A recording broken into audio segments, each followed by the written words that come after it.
নমস্কার বন্ধুরা, আজ আমি একটা রেসিপি নিয়ে এসেছি। বাট সেই রেসিপিটা খুব সহজ এবং খুব তাড়াতাড়ি রান্না করা হয়ে যায়। আর তোমরা থাম্বনেল দেখে অবশ্যই বুঝতে পেরে গেছো রেসিপিটা হচ্ছে ভোলা মাছের রান্নার রেসিপি।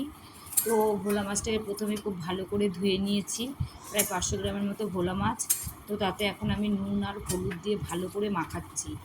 হ্যাঁ, পুরো মাছটা যাতে ভালো করে মাখে আমি ঠিক সেভাবেই মাখানোর চেষ্টা করছি। আর মাখানো হয়ে গেলে কিছুক্ষণ রেখে দিলে খুব ভালো হয়, যাতে নুন হলুদটা ভেতরে ঢোকে। তো এর ইতিমধ্যে আমি তার আগে ওভেনে তেল বসিয়ে দিয়েছিলাম, তো তেলটাও গরম হয়ে গেছে। তো তার মধ্যে আমি ভোলা মাছ ভাজা বসিয়ে দিয়েছিলাম। তো মাছটা খুব ভালো করেই ভাজতে হবে। এক পিঠ ভালো করে না হলে তো উল্টানো যাবে না। আর তার আগে স্কিপ করে গেছে একটা কথা, আমি এটাতে তেলটা খুব ভালো করে গরম করতে হয়, না হলে কড়াইতে মাছ আটকে যায়। তো আমি এখন আমার নিজেরই আটকে যাচ্ছে, অনেক কষ্ট করে তুলতে হচ্ছে, কারণ কড়াইটা ছোট, মাছগুলো আমার বড় বড় হয়ে গেছে। তো চলো এইভাবেই করছি, কারণ আমি খুব প্রফেশনাল রান্না করতে জানি না এবং ভালো রান্না করতে পারিও না। মানে খাওয়ার মতো হয় এরকমই রান্না করি। তো যাই হোক, কথা না বাড়িয়ে তোমাদের বলি, এক পিঠ মাছ ভালো করে ভাজা হলে তো মাছ উল্টাতে হয়, না হলে মাছগুলো সবটাই ভেঙে যাবে। তো আস্তে আস্তে এইভাবে সব মাছগুলো এইভাবে ভেজে আমি উল্টে নিয়েছি। তো তারপরে কড়াইতে আর একটু তেল দিয়ে একটু ভালো করে গরম করে আবার একটু মাছ দিয়েছি। যে পুরো মাছটা আমার একবারে ভাজা হয়নি বলে আমি নেক্সট আবার মাছ দিয়েছি ভাজা করার জন্য। তো মাছটা ভালো করে ভাজা হয়ে গেলে, এক পিঠ ভালো করে হয়ে গেল, তুলতে নিয়েছি। তো এখন আমি কড়াইতে আলু দিয়ে দিয়েছি।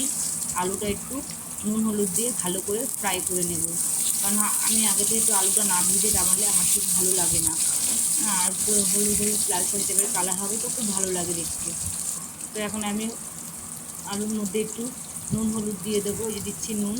তো তারপরে একটু হলুদ দিয়ে দেবো, নুন হলুদ দিয়ে ভালো করে একটুখানি ভাজবো। না ভাজলে তো ভালো লাগে না, তোমরাও জানো। তো আমি কিন্তু ঠিকঠাক করে বলতেও পারি না, তবুও চেষ্টা করছি, এটা আমার ফার্স্ট ভিডিও ভয়েসে। তো এইভাবেই কিছুক্ষণ টাইম নিয়ে একটু আলুটা ভাজতে হবে, যাতে লাল লাল করে ভাজতে হবে। সে লাল লাল করে ভাজা অবস্থায় অবধি আমার ওয়েট করতে হবে। যাই হোক, আলুটা আমার লাল লাল করে ভাজা হয়ে গেছে। তো এখন আমি আলুটাকে তুলে নিচ্ছি, ভালো করে তেলটা ঝরিয়ে তুলছি যাতে তেলটা না উঠে আসে। এইভাবে পুরো আলুগুলোই আমি কড়াই থেকে তুলে নিচ্ছি। তো এই দেখো, দুটো আলু এখনও তুলতে পারছি না, তো অসুবিধা হচ্ছে। যাই হোক, আমি তুলে নিলাম পুরোটাই। এবার এই তেলটা একটু গরম হচ্ছে। এর মধ্যে আমি একটু কালো জিরা ফোড়ন দিয়ে দিয়েছি। হ্যাঁ, 2-3 সেকেন্ড 5 সেকেন্ডের মতো কালো জিরাটাকে ভেজে নিলাম, কারণ কালো জিরা ভেজে নিলে খুব সুন্দর একটা গন্ধ বেরোয়। তারপরে কালো জিরার মধ্যে আমি পেঁয়াজ কুচি দিয়ে দিয়েছি। এই পেঁয়াজ কুচিটাকে একটু ভালো করে ভাজতে হবে, যাতে পেঁয়াজের যেটা কাঁচা গন্ধ আছে সেই গন্ধটা যাতে বেরিয়ে যায়, যাতে একটু ভাজা ভাজা হালকা হালকা ভাজা ভাজা গন্ধ বেরোয়, একটু লাল লাল হয়। তো সেরকমভাবেই আমরা একটু টাইম নিয়ে ভেজে নেব। তো আমার খুব ভালোই লাগে এইভাবে পেঁয়াজ ভাজার যে ফ্লেভারটা বেরোয়, আমার খুব ভালোই লাগে। তো তারপরে এই পেঁয়াজ ভাজাটা হালকা হয়ে যাওয়ার পরে আমি একটা প্লেটে আমি একটু রসুন কুচি, টমেটো পেস্ট, একটু লঙ্কা পেস্ট, একটু সামান্য আদা পেস্ট, একটু লঙ্কার গুঁড়ো পেঁয়াজ ভাজাটার মধ্যে দিয়ে দিলাম। তো এটাকে দিয়ে আমি ভালো করে নাড়বো, নেড়ে চেড়ে একটু যাতে হালকা ভাজা করব, যাতে এই মশলার কাঁচা গন্ধটা যাতে চলে যায়। হালকা একটু সামান্য মাত্রায় আমি একটু জল দিয়ে দিয়েছি, যাতে মশলাটা পোড়া না লেগে যায়। কারণ মশলা যদি কষানোর সময় পুড়ে যায়, সেই তরকারি কিন্তু টেস্ট হয় না, কারণ তিতো হয়ে যায়। হ্যাঁ, খেতে একটুও ভালো লাগে না। তো এইভাবেই আমি কিছুটা টাইম ধরে নিয়ে আমি আস্তে আস্তে আস্তে আস্তে মশলাটাকে কষাবো ভালো করে। আর মশলা যত ভালো কষবে ততটাই ভালো লাগবে।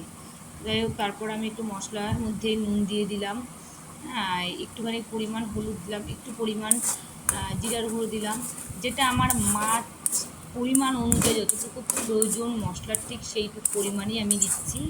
দিয়ে এটাকে আবার ভালো করে নেড়ে চেড়ে নিচ্ছি, যাতে মশলাটা খুব ভালো করে কষানো হয়। মানে অতটা টাইম ধরে আমার কষাতে হবে যতক্ষণ না মশলার গায়ে থেকে তেল ঝরছে। যাই হোক, তেল ঝরার পর আমি ওটাতে আলু দিয়ে দিয়েছি। এবার আলু দিয়ে আবার একটু টাইম কষাবো আমি, যাতে আলুর সাথে মশলাটা ভালো করে মেখে যায়। তো এইভাবে আমি কিছুটা টাইম ধরেই করব, কারণ না হলে আলুর সাথে মশলাটা ভালোভাবে মিশবে না। তো এইভাবেই কিছুক্ষণ করার পর তো আমি আবার একটুখানি জল দেব, কারণ জল যদি আমি না দিই তাহলে এরপর পোড়া লেগে যাবে। তো একটু জল দিলাম আমি। দেখো সবাই মাছের ঝোল খুব মাখা মাখা খেতে ভালোবাসে, তোমরা একটু জলটা কম দিয়ে একটু থেকে ফুটালেও কষা কষা হয়ে যাবে, মাখা মাখা। কিন্তু আমার হাজব্যান্ড আবার একটু পাতলা ভালো খায়, তো যার জন্য আমি একটু জলটা বেশি দিয়েছি। তোমরা তোমাদের পরিমাণ অনুযায়ী জলটা দেবে। আর হ্যাঁ, এই যে 3 টুকরো আম দিয়েছে, এটা কিন্তু কাঁচা আম, কারণ কাঁচা আমটা দিলে একটা ফ্লেভার খুব সুন্দর আসে। ইভেন হালকা হালকা টক লাগে তরকারিটা খেতে, একদম হালকা সামান্য টক। আর যেটা ফ্লেভার আসে কাঁচা আমের, খুব টেস্ট খেতে। তো যাই হোক, তারপর আমি কিছুটা টাইমের জন্য ঢেকে দিয়েছিলাম। তো ঢেকে দেওয়ার পর আমি ঢাকনাটা উঠিয়ে নিয়ে মাছগুলো ভেজে রেখেছিলাম আগে থেকে, সেই মাছগুলো আমি দিয়ে দিচ্ছি। এই ভাজা মাছগুলো আমি পরপর সাজিয়ে সাজিয়ে দিয়ে দিচ্ছি ঝোলের সাথে, যাতে মাছ আর ঝোলের ভেতর যাতে মাছের ভেতরে ঝোলটা ঢুকে যায়, সেভার জন্য আমি একটু দিয়ে দিচ্ছি, না হলে ভালো লাগবে না খেতে। একটু আগে থেকে নামানোর ঠিক 5-7 মিনিট 10 মিনিট আগে আমি দিয়ে দিই মাছটা, যাতে ভালো করে ঝোল সমেত মাছটা পুরো মাখা মাখা হয়ে যায়।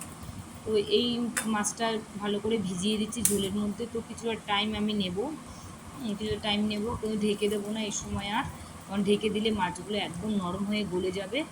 তাই আমি জানি না কে কীরকমভাবে করে, আমি কখনোই মাছ দেওয়ার পর ঝোলে আর আমি মাছ ঢেকে দিই না, কারণ ঢেকে দিলে আমার সেই মাছ খেতে ভালো লাগে না। পাশে ওভেনে দেখতেই পাচ্ছ তেল গরম করে পেঁয়াজ রসুন কুচি করে দিয়েছি, কারণ একটু কলমি শাক কেটে রেখেছিলাম, তো শাকটা রান্না করব বলে। তো আমি পেঁয়াজ কুচি আগে থেকে করে নিয়েছি। এই ফাঁকে মাছটা ফুটছে পাশে। হ্যাঁ, আমি লঙ্কাটা আগে দিতে ভুলে গেছিলাম, তো তাই পরে দিয়ে দিয়েছি। হ্যাঁ, একটু ভাজা ভাজা হয়ে গেলে তারপরে এই শাকটা দিয়ে দেবো, কারণ ভাবছি ওখানে মাছের ঝোলটা হচ্ছে, এই ফাঁকে আমি এই পাশে শাকটা ভেজে ফেলি। তাই আমি বসিয়ে দিয়েছি শাকটা। এই ভাজা ভাজা হয়ে আসলে আমি শাকটা দিয়ে দেবো, আর শাক হতে হতে আমার ওইদিকে মাছের ঝোলটা আবার কমপ্লিট হয়ে যাবে। দেখতে পাচ্ছেন এখন শাকটা দিয়ে দিলাম, কারণ শাকটা আগে থেকে আমি কেটে ধুয়ে রেখে জল ঝরাতে আমি ধুয়ে কেটেও রেখে দিয়েছিলাম। শাকটা এখন একটু তেল মশলার মধ্যে ভালো করে মাখিয়ে নেবো, কারণ রসুন আর শুকনো লঙ্কাটা ছিল, ওটা দিয়ে তেলটা দিয়ে ভালো করে মাখিয়ে নেবো। আবার যেদিকে চলে এসেছি মাছের দিকে, দেখো তো মাছের ঝোলটা আমার হয়েই গেছে। তো দুঃখের বিষয় আমার ধনেপাতা ছিল না বলে আজকে ধনেপাতা দিতে পারিনি। তো এই যে মাছের ঝোলটা নামিয়েছি। তো আমার এইভাবে মাছের ঝোল খেতে খুবই ভালো লাগে, লাইট। আজ কিন্তু আমি যে তোমাদের